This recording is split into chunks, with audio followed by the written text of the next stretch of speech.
Sumate a Psicoanálisis en el Aire. Los martes, 19 horas, conversamos de modo simple y claro con los psicoanalistas sobre los síntomas, angustias, inhibiciones y fanatismos que marcan la subjetividad de nuestra época. Conduce Ariel Hernández por AM 1390.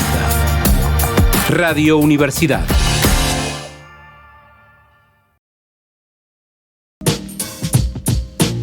Hola, ¿cómo están? Bienvenidos, bienvenidas a un nuevo programa de Psicoanálisis en el Aire. Mi nombre es Ariel Hernández. Estamos en la Universidad Nacional de La Plata, universidad libre, pública, gratuita. Entonces para mí es un gusto poder estar en este espacio, en esta radio, en este contexto.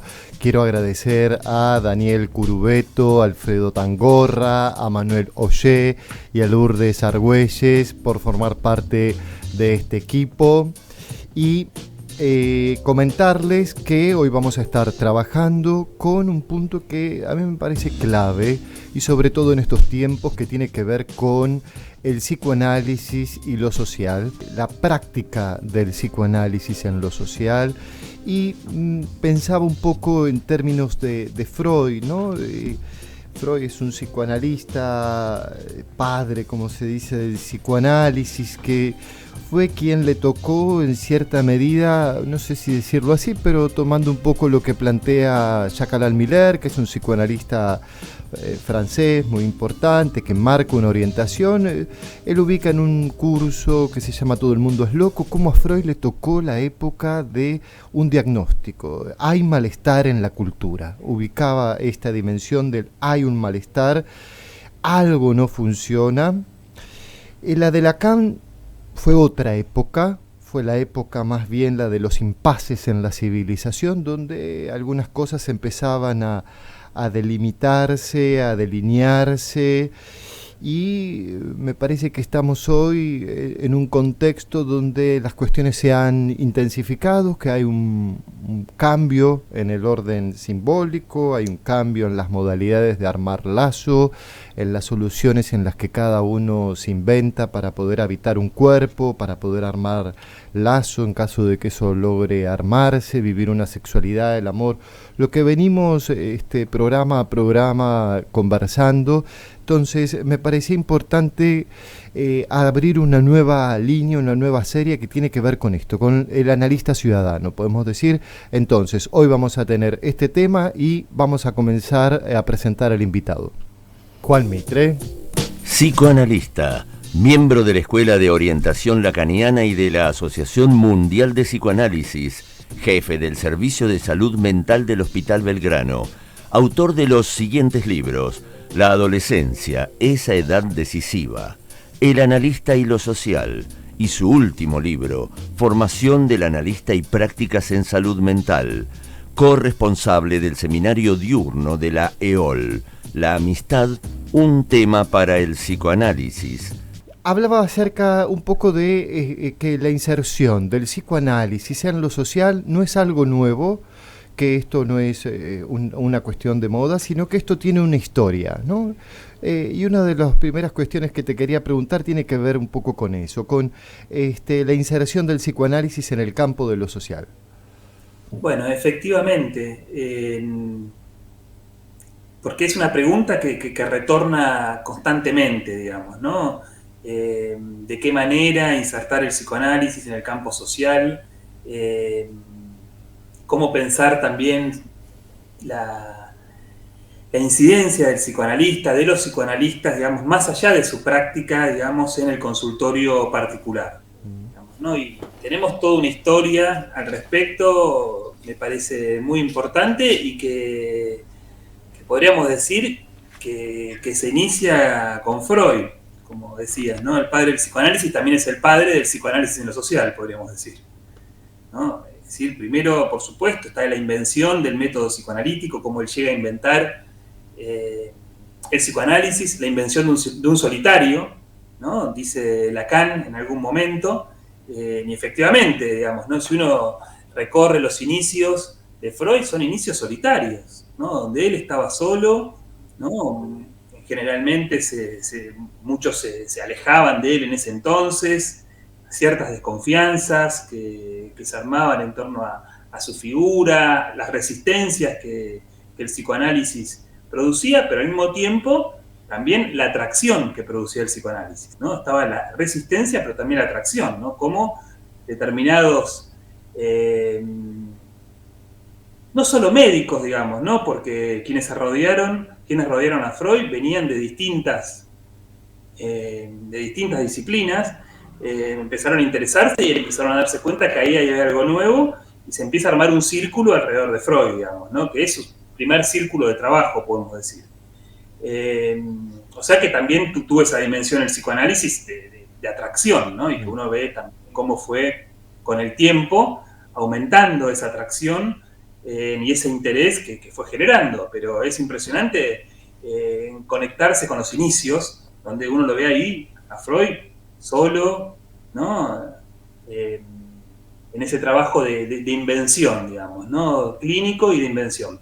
Pero bueno, hay un momento que es un momento muy importante, ya el psicoanálisis tenía cierto asentamiento, había ya congresos que se organizaban, y hay un congreso que es en 1918, que es el Congreso de Budapest, donde Freud, ahí, digamos, pronuncia una conferencia que es muy importante, que se llama Nuevos Caminos de la Terapia Psicoanalítica, digamos, y es importante ubicar en el año, que es 1918, después de la Primera Guerra Mundial, o sea que tenemos una Europa, digamos, con todos los efectos que había tenido la guerra, digamos, no solamente materiales, sino también anímicos, sociales, en cómo había de alguna forma desestabilizado, digamos, el espíritu, y había cambiado el espíritu de la época. En esa creencia en el progreso tan fuerte con la que había iniciado el siglo, cae completamente después de la Primera Guerra Mundial, ¿no? Es una fuerte conmoción. En ese contexto, Freud da esa conferencia donde justamente el título ya indica una orientación, que es Nuevos Caminos de la Terapia Psicoanalítica, donde él plantea que el psicoanálisis tiene que poder llegar más allá, digamos, ¿no? Que tiene que poder llegar, él lo dice en estos términos, a las capas populares, digamos, ¿no? Entonces, luego de esa conferencia que Freud dice, en algún momento el psicoanálisis será sostenido, digamos, por el Estado, digamos, ¿no? Habrá un psicoanálisis gratuito, dice, esto puede parecernos un sueño, no lo dice exactamente así, pero un poco esa es la enunciación, pero eso en algún momento va a suceder y efectivamente podemos decir que es lo que ha sucedido después y lo que sucede, digamos, ¿no?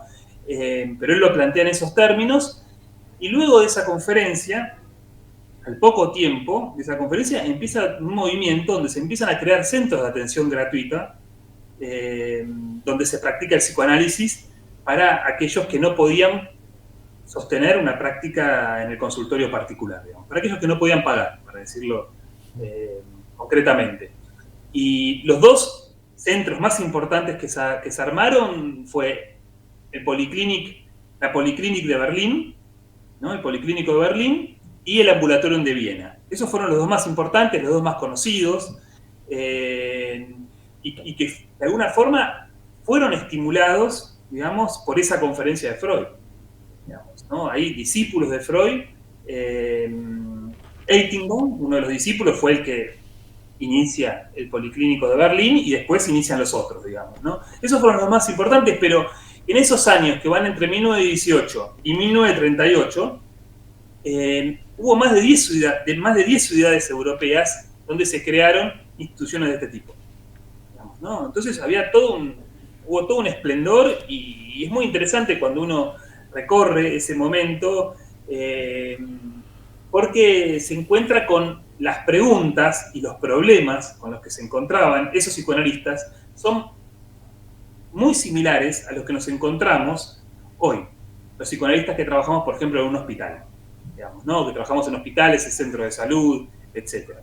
Digamos, ¿no? Que son las preguntas en torno a la gratuidad, son las preguntas en torno a la duración de los tratamientos, cuánto tiempo tienen que durar, etcétera, digamos, ¿no? Entonces es muy interesante porque esas mismas preguntas, cómo es necesario modificar la técnica en algún punto, digamos, ¿no? Para tener en cuenta esa tensión entre poder atender la singularidad, que es de lo que se ocupa el psicoanálisis, y a su vez estar, por ejemplo, en una institución pública, digamos en el caso de un hospital, donde, bueno, hay que también tratar de atender a la mayor cantidad de gente posible. Entonces ahí siempre hay una tensión entre ese para todos y una práctica que se ocupa de lo singular y que trata de orientarse por tiempos singulares, digamos, ¿no? Entonces, bueno, esas preguntas estaban en ese inicio, digamos, ¿no? Entonces tenemos esa historia que, por supuesto, esto hay que señalarlo porque es muy importante,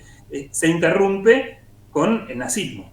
Es decir, el fascismo interrumpe toda esa práctica que es también democratizante, ¿no? Democratizante en el sentido de que le permite a aquellos que no podían acceder a un tratamiento privado poder hacer la experiencia psicoanalítica, digamos, en un ámbito gratuito. Ahí no estaban solventados por el Estado, pero, digamos, pero bueno, tenían ese espíritu. Después lo que nosotros tenemos, por supuesto, es el nazismo, ¿no? La interrupción de todo eso, esos aparte también Freud tiene que emigrar, digamos, no tiene que exiliarse, digamos, ¿no? Como se sabe, a Londres.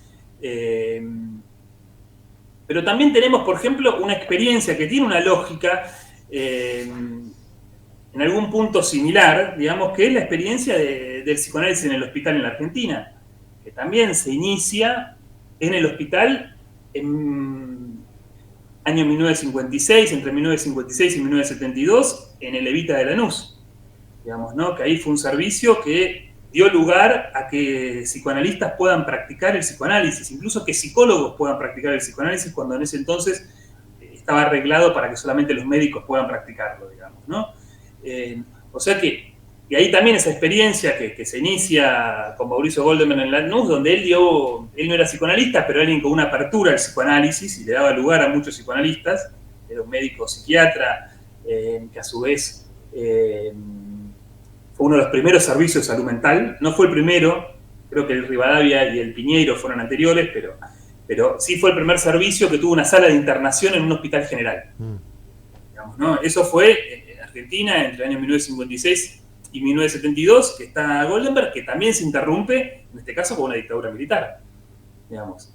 O sea que, digamos, también, digamos, ¿no? Los regímenes totalitarios no permiten, digamos, estas aperturas, digamos, ¿no? Democratizantes, ¿no? Uno podría decir.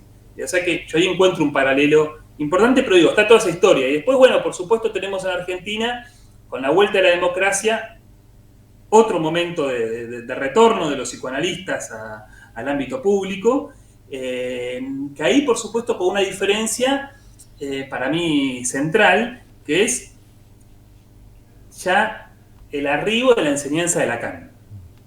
Digamos, ¿no? Entonces, ahí tenemos otra vuelta que es, digamos, ¿no? Los psicoanalistas que comienzan a formarse, digamos, con la enseñanza de Lacan y que bueno, que en ese contexto empiezan a practicar, digamos, y a insertarse en hospitales, centros de salud, etcétera, digamos, ¿no? Y bueno, tenemos ahí toda una historia y un gran trabajo en todos estos años, ¿no? Al respecto. Está lo que cambia y está lo que permanece, ¿no? Porque escuchándote, por un lado, bueno, me gustó mucho esto que traías acerca de Freud dando una conferencia y recordé una frase que trajo Pilar Ordóñez cuando estuvimos conversando acerca de querer eso que se desea, de la potencia, de la fuerza de un deseo, digamos, ¿no? Que termina inaugurando no solo el psicoanálisis, sino también estas instituciones que vos nos traes y ese punto donde la práctica de la palabra con estos regímenes totalitarios no se llevan del todo bien y cómo ciertas políticas vinculados con esto anda del todo no muy bien, digamos.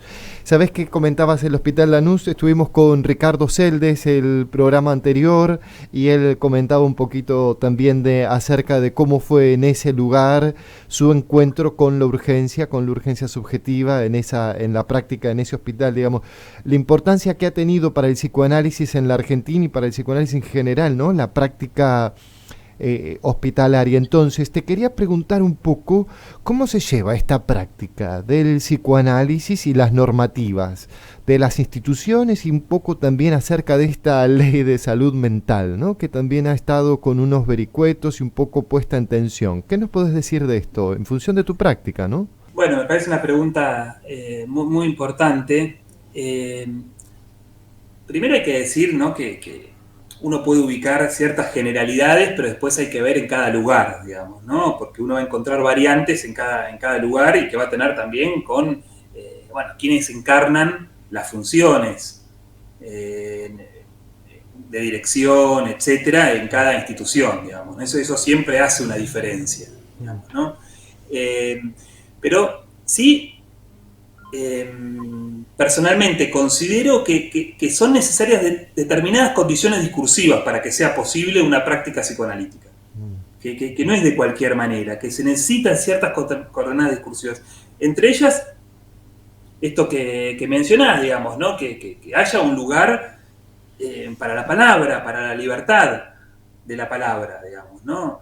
Eso es necesario. Es necesario que no se normatice absolutamente todo, digamos, ¿no? Porque se normatiza absolutamente todo en una institución, en la práctica, digamos, es decir, se protocoliza completamente la práctica y de un modo autoritario. Tampoco, incluso a veces con muy buenas intenciones se puede hacer eso, pero tampoco hay lugar para la singularidad, para la particularidad de cada caso, y en ese caso no hay lugar para la práctica psicoanalítica. Entonces, en el psicoanálisis siempre hay un punto donde la institución se acomoda al caso, más que el caso tener que acomodarse, ¿no?, a la institución, ¿no? Por supuesto que va a tener sus reglas, pero al mismo tiempo tiene que tener un marco de flexibilidad, digamos, ¿no? En instituciones rígidas es muy difícil la práctica del psicoanálisis. Es casi, digamos, algo que se opone a la práctica del psicoanálisis. Entonces, creo que ese es un punto. Después hay otra cuestión que es para nosotros central en psicoanálisis, que es la noción de transferencia. Entonces, también poder respetar esa transferencia, poder darle lugar a esa transferencia. Hay una clínica que nosotros decimos que es lo propio de la clínica psicoanalítica, que es una clínica bajo transferencia, es decir, que no solamente se está haciendo diagnóstico a partir de una observación, a partir de una lectura, sino que también el profesional va a estar incluido ahí, de alguna manera. Se tiene en cuenta el modo de lazo que se establece con el profesional, digamos, ¿no? En este caso, supongamos, con el practicante del psicoanálisis, con el analista, digamos, ¿no? Entonces, tiene en cuenta eso incluso para hacer, por ejemplo, un diagnóstico. Entonces, es muy importante ese vínculo, esa relación que se establece. Generalmente, el campo médico lo llama relación médico-paciente, digamos, ¿no? Y está bien, digamos. Nosotros lo llamamos transferencia porque suponemos que ahí hay cuestiones también inconscientes que se depositan, cuestiones libidinales, etcétera, digamos, que son, quizás tienen una complejidad mayor que reducirlo a la relación médico-paciente, pero en general hay un consenso de que esa relación es muy importante para el proceso de un tratamiento, digamos, ¿no? Entonces, por supuesto que el marco de derechos es muy importante. La ley de salud mental introduce una perspectiva de derechos. La ley de salud mental tiene dos puntos centrales. Uno es que considera la salud como adquisición de derechos, digamos, ¿no? Y la otra es que también considera la salud como la capacidad de hacer o establecer un lazo social, digamos, ¿no? Bueno, son cuestiones interesantes que se articulan bien al psicoanálisis. Por supuesto que hay que poder hacer esa articulación. Por un lado, es necesario que esos derechos, que son muchas veces un previo indispensable, como podemos decir que los derechos humanos son un previo indispensable para la práctica del psicoanálisis, derechos vulnerados, con los que nos encontramos muchas veces, aquellos que consultan en el hospital, es necesario ocuparse de eso. A veces es primero hay que ocuparse de eso, digamos, ¿no? Pero al mismo tiempo no hay que desconocer, digamos, la perspectiva clínica, la perspectiva psicopatológica incluso, entonces eso tiene que estar anudado, creo que uno de los grandes desafíos, para mí, que nos trae la ley de salud mental, es cómo anudar la clínica, una clínica que sea bajo transferencia, que tenga en cuenta la transferencia, con una perspectiva de derechos. Solamente con los derechos no alcanza, porque alguien puede tener todos los derechos garantizados y de todas formas querer quedarse por la ventana. Eso es un hecho, y ahí hay un real psicopatológico que uno no puede desconocer. Pero también es cierto que hay sujetos que tienen un gran sufrimiento subjetivo, psíquico, y tiene que ver con que sus derechos están siendo vulnerados, y cuando esos derechos se logran, digamos, se le logra dar lugar, digamos, ¿no? Hay una dignidad que también puede aflorar y que eso también ayuda a alguien a sostenerse en la vida, digamos, ¿no? Desde ya. Entonces son ambas cosas, hay que ver ahí cómo se articula, y la ley de salud mental también introduce algo que es muy importante, que es un trabajo interdisciplinario. Eso es sumamente importante. Entonces, el campo de la salud mental es un campo interdisciplinario, interdiscursivo, donde el psicoanálisis es un discurso, pero también hay otros. Y por supuesto que no puede ser todo psicoanálisis. El psicoanálisis es un discurso que viene a aportar y que viene a ayudar y que viene a trabajar con otros. Esto que vos podés leer o ubicar en relación a la rigidez de una institución que puede ser expulsiva, o una institución que pueda hacerle el par, acomodarse un poco para poder alojar esa situación, ese problema, ¿no? Y que algunas veces, para que un sujeto pueda tomar la palabra, necesita resolver otro tipo de cuestiones, ¿no? Como puede ser esto que vos mencionabas, de ciertos derechos que están siendo vulnerados, de estar en situación de calle, que estar en una situación de una emergencia alimentaria, de situaciones de extrema, bueno, desamparados del campo del otro, digamos, con las particularidades, y ver hasta dónde ese trabajo con otros puede hacer de ese derecho humano, digamos, una intervención que pueda restituir un sujeto para que pueda tomar la palabra y servirse de un psicoanálisis, ¿no? Me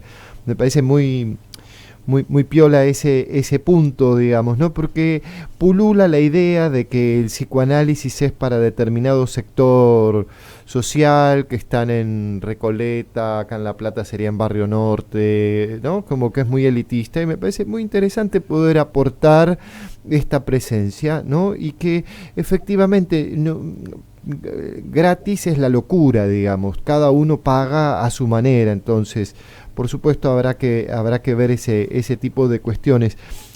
Pensaba en esto que vos mencionabas, ¿no? De ese lazo sutil que puede entablar el sujeto con un terapeuta, con un psicólogo, un practicante, ¿no? Y el uso particular, ¿no? Que se puede hacer del espacio, pero que también hay veces donde estos sujetos entran en transferencia ya con el dispositivo mismo, que no es solo con un practicante, ¿cierto? Sí, exactamente. No, es muy importante esto que traes, y me parece que esta historia que así muy brevemente, digamos, ¿no? Comentamos del psicoanálisis en el campo social, digamos, desmiente esa caricatura o ese prejuicio en torno al psicoanálisis como una práctica burguesa. Digamos, totalmente, digamos, ¿no? Me parece que por eso hay toda una historia que es muy interesante de recorrer, digamos, ¿no? Quizás no hay mucho desconocimiento al respecto, digamos, ¿no? Pero efectivamente esa historia en instituciones la tenemos desde la época de Freud, y después, bueno, hemos tenido también con Lacan, cómo él se ha interesado, por ejemplo, en los psicoanalistas ingleses que se ocuparon, digamos, en la guerra, de trabajar en grupos, etcétera, digamos, ¿no? Ya en la Segunda Guerra, digamos, ¿no? O sea que ahí tenemos también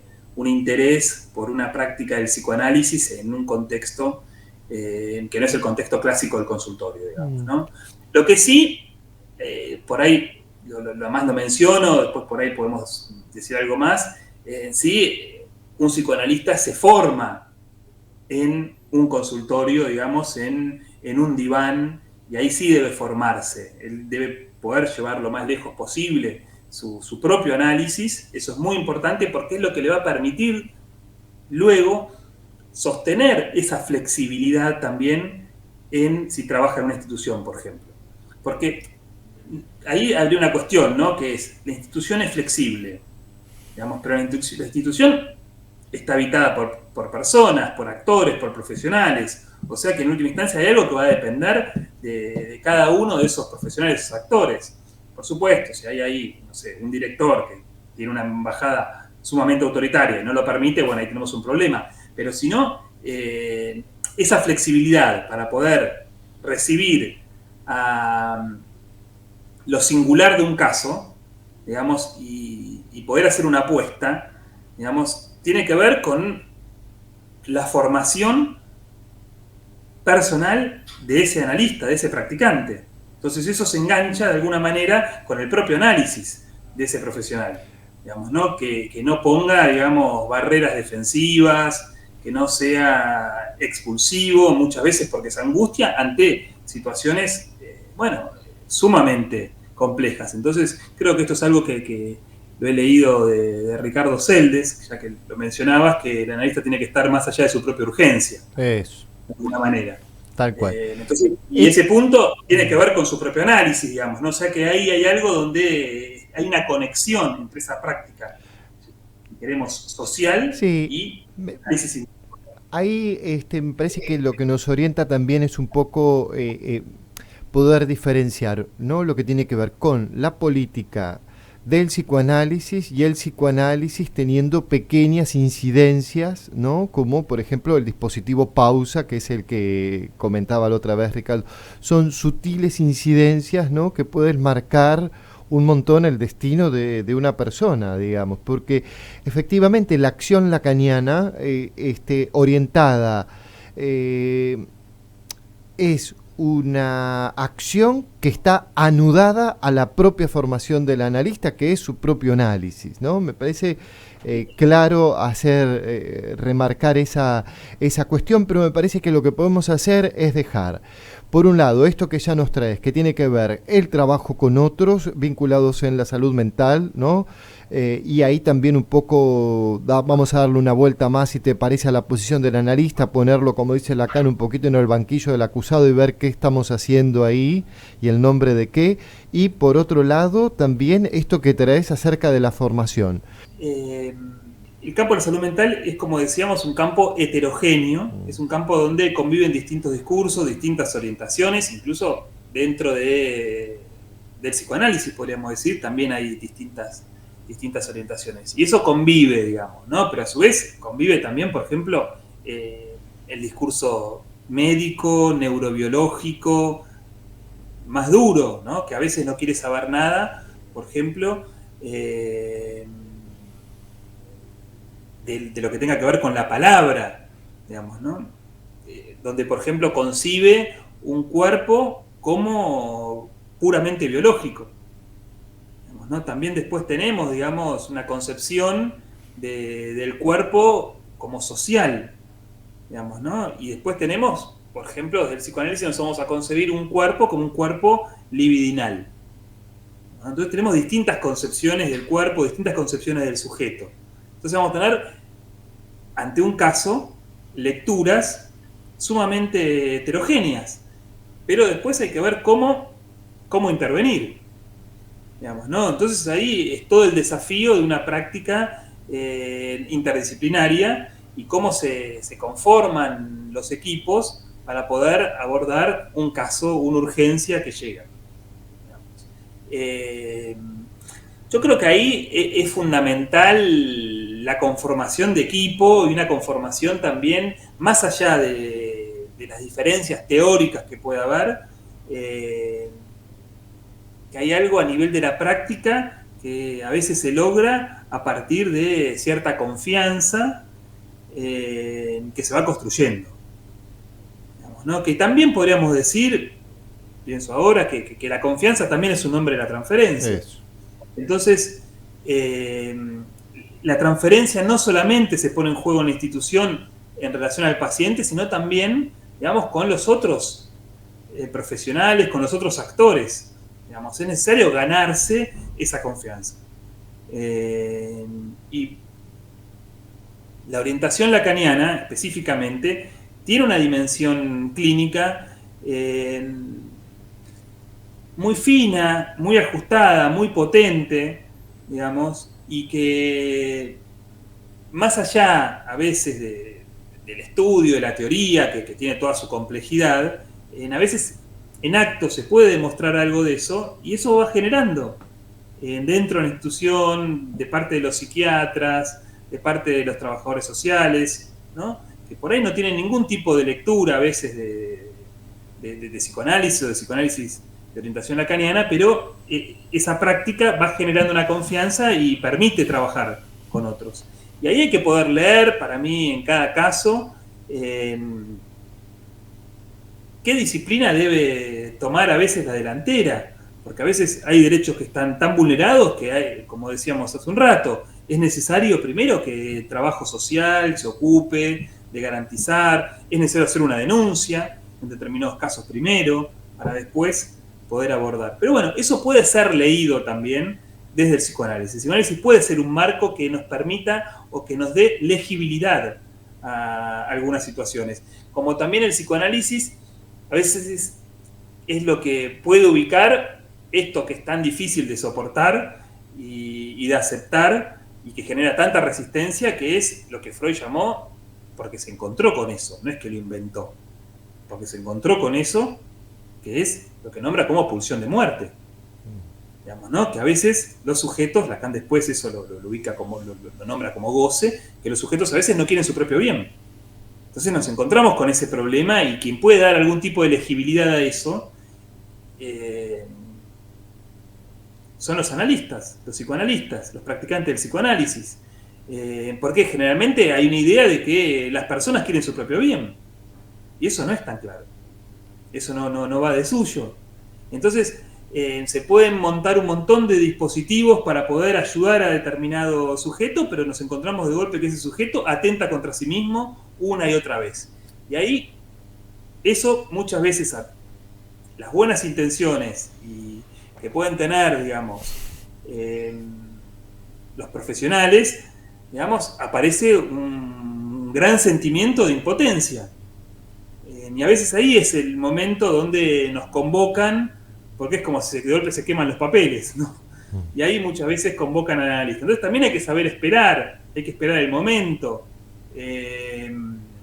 Por supuesto, bueno, está el modo también en que se va transmitiendo el psicoanálisis dentro de la institución, entonces eso hace que también estas cosas empiecen a veces a entenderse, etcétera, digamos, ¿no? Pero bueno, creo que hay ahí toda una cuestión. Miller dice que hay que poder hablar la lengua del otro, entonces es muy importante que los psicoanalistas puedan hablar esa lengua del otro, que conozcan las normativas. Si uno trabaja en la institución, tiene que conocerlas, tiene que conocer bien la ley de salud mental, tiene que conocer las distintas leyes, a su vez tiene que conocer un poco de farmacología, digamos, tiene que tener, digamos, poder hablar esa lengua. Digamos, es necesario poder hablar la lengua del otro, pero a su vez, para poder decir aquello que el otro no quiere saber, no quiere escuchar, ¿no? Para poder, en última instancia, que pueda aparecer una lectura diferente, que es lo que va a aportar el psicoanálisis en general, digamos, ¿no? Que algo pueda leerse de otra manera. Sí, me parece interesante esto de también esto que traes del analista lector, ¿no? ¿Y qué es un analista? Lector, no solo de esa singularidad de ese sujeto, sino también un poco de ciertos embrollos a nivel de lo imaginario que se torna en lo grupal, pero también dejarse enseñar por otros discursos que son muy lúcidos, que pueden pescar una sutileza y que la comentan, y que eso también abre otra cuestión. Me gusta mucho lo que traes, porque también pensaba en relación a este punto de cómo hay un punto donde hay ciertas políticas del para todo que quieren que la cosa marche, pero que también uno lo que empieza a introducir ahí es la dimensión de que cada discurso está habitado por un cierto imposible, y que es importante constatar ese punto, hacer pasar, darle una existencia, que se pueda encontrar eso, porque si no puede ser una relación de estrago del dispositivo, de la institución para con ese sujeto, digamos, ¿no? Sí, exactamente. El punto de imposible es central, y muchas veces nos ocupamos de señalarlo, de subrayarlo, pero ubicar lo imposible no es justamente es para salir de la impotencia, o salir de ese binomio que sería impotencia-omnipotencia. Digamos, ¿no? Poder salir de ahí, de ese par que se arma muchas veces. ¿No? Donde hay unos grandes entusiasmos, digamos, omnipotentes, digamos, y después lo que aparece fuertemente es la impotencia. Entonces el psicoanálisis se ocupa de ubicar lo imposible, la imposibilidad, para después ver cuáles son los posibles. Porque siempre algo es posible. A mí me gusta también esa frase de siempre algo es posible, que la tomo, ¿no? Va en la línea, digamos, de Freud y de Lacan, pero la ha mencionado Diego Tatián, que es un filósofo cordobés muy interesante, que ha trabajado mucho Spinoza, donde él ubicaba eso, ¿no? En un libro que se llama Spinoza Disidente, bueno, siempre algo es posible, ¿no? Que me parece que... Bueno, porque lo posible está del lado de la invención.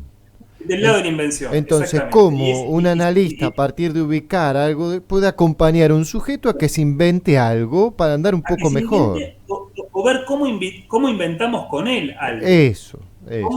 ¿Cómo inventamos en conjunto? Porque la transferencia implica eso, transformarse en partener para que ese sujeto no esté solo con ese real, digamos, y muchas veces lo ayudamos a inventar. Inventamos con...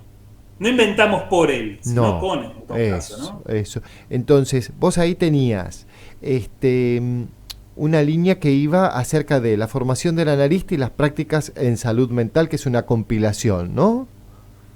Exactamente. Sí, es una compilación a partir de un seminario que nosotros hicimos en la EOL en el año 2022. Y luego de ese seminario, bueno, compilamos el libro, es decir, es la publicación del seminario. Digamos, o sea que es una compilación, pero que tiene una lógica de trabajo, bueno, que es el trabajo que hicimos en el seminario. Y con otros. Y con otros que es muy importante, digamos, ¿no? Porque el psicoanálisis es con otros. El psicoanálisis solamente es la invención de un solitario, pero puede sostenerse con otros. Y eso Freud lo tuvo muy claro, digamos, ¿no? Por eso rápidamente él arma un equipo de trabajo, ¿no? Eso es evidente.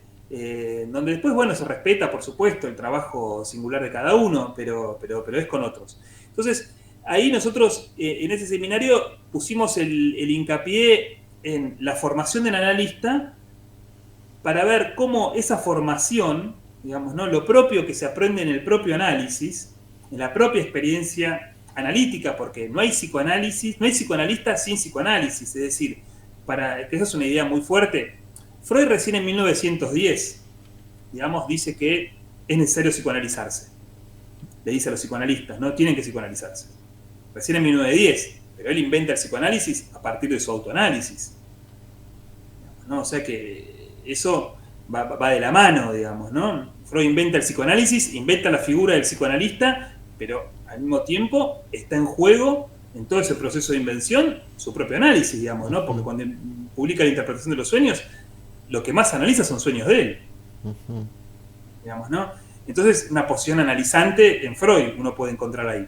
Pero bueno, a donde quería ir es que esa formación del analista nos parecía central para ver cómo eso, que se aprende en el propio análisis, cómo después eso se lleva a esas prácticas en salud mental. Digamos, estar más allá de la propia urgencia. Eso solamente se puede zanjar a partir del análisis personal.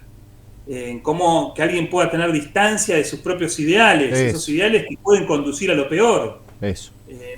Con las mejores intenciones, pero pueden conducir a lo peor. Que alguien se cure del furor curandis.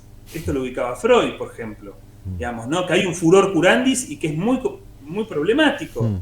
Digamos, a veces hay que respetar los tiempos, por lo menos, o que quizás alguien necesita sostenerse en una identificación de enfermo, porque sin eso puede caer completamente.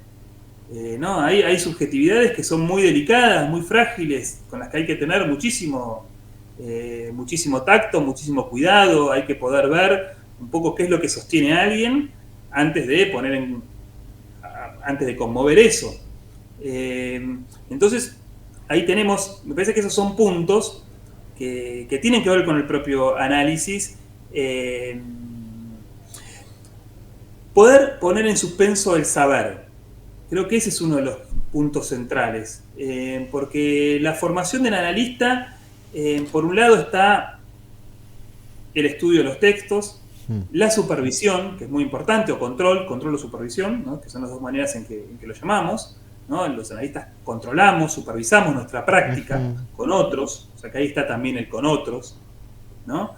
Y el propio análisis.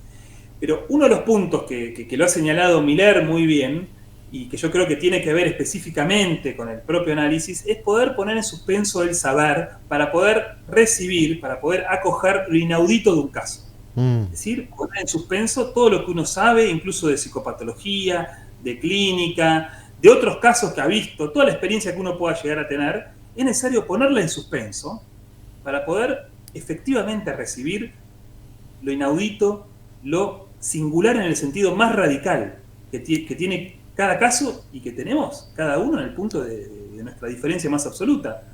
Y creo que eso se puede hacer a partir del propio análisis, digamos, ¿no? El propio análisis es lo que de alguna forma enseña a poder poner en suspenso el saber y a tener una relación al no saber. No solamente es una relación al saber que es necesaria, sino también una relación al no saber. Para que pueda aparecer ese saber que nos va a traer ese sujeto, digamos, ¿no? Y esto que mencionabas también, ¿no? Que es la posición del analista analizante, porque te escuchaba y finalmente tiene que ver con esa línea, ¿no? Y que también es una orientación que sirve para evitar distintos dispositivos, porque también puede ser en un aula, eso puede ser en un servicio de salud mental de una cárcel, eso puede servir acá en Buenos Aires. Nosotros tenemos lo que se llaman las alcaldías departamentales, que es una instancia que no es ni una comisaría ni una cárcel, donde hay una persona que puede estar privada de su libertad, mientras tanto se efectivizan ciertos procesos judiciales, y también ahí hay la presencia de practicantes. Vamos a tener a partir de esta conversación con vos, inauguramos un poco una serie de lo que tiene que ver con la práctica del psicoanálisis en distintos dispositivos. Me parece que es muy importante, sobre todo porque bueno, es una radio que se inscribe dentro de lo que es el campo de la universidad también, y que hay muchas posibilidades de llevar adelante prácticas, ¿sí?, que tienen que ver con una posición ética, con una posición que marca una diferencia en relación a otras prácticas como es el psicoanálisis de la orientación lacaniana, y que también se inscribe dentro de lo que es un poco este programa en esa acción lacaniana, que es poder dar a difundir, dar a conocer un poco qué se está haciendo, qué hacemos desde el nombre del psicoanálisis de la orientación lacaniana en los distintos ámbitos. Así que, Juan, yo quiero agradecerte un montón la conversación que estamos teniendo, porque me hacías pensar mucho en acerca de lo necesario de la posición analista-analizante, en tener bien en claro cuál es la política propia del psicoanálisis, cómo salimos a conversar con los otros, no ser funcionales al amo, tener mucho cuidado de no volvernos un agente de control social, porque el psicoanálisis de la orientación lacaniana no tiene pretensión de dominio, que esto es lo que nos enseña Lacan en el seminario 17, y que todo discurso es discurso del goce, es discurso, vamos a decir, de la pulsión de muerte y su intento de querer controlarlo, ¿no? Digo, me parece que nos abriste un montón de cosas. Sí, bueno, esto que traes me parece fundamental, digamos, ¿no? Que esto que dice Lacan en el seminario 17, que la posición del analista es una posición opuesta a toda voluntad de dominio.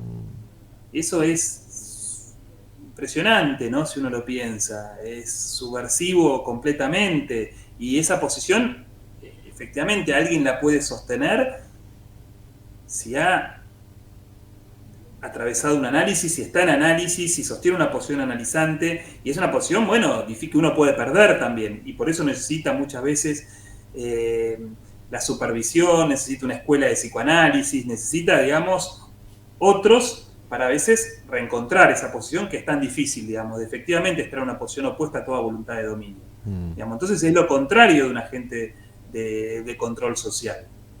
Porque incluso el agente de control social puede tener, digamos, su cara conservadora, pero también puede tener su cara progresista. Y eso me parece que también es importante ubicar. como también desde el lado del progresismo también puede haber, digamos, un intento de dominar. Y el psicoanálisis está opuesto, se opone a eso, deja al sujeto más bien a las puertas de sus decisiones. Todo paradigma que se radicaliza lleva a lo peor, digo, no hay duda.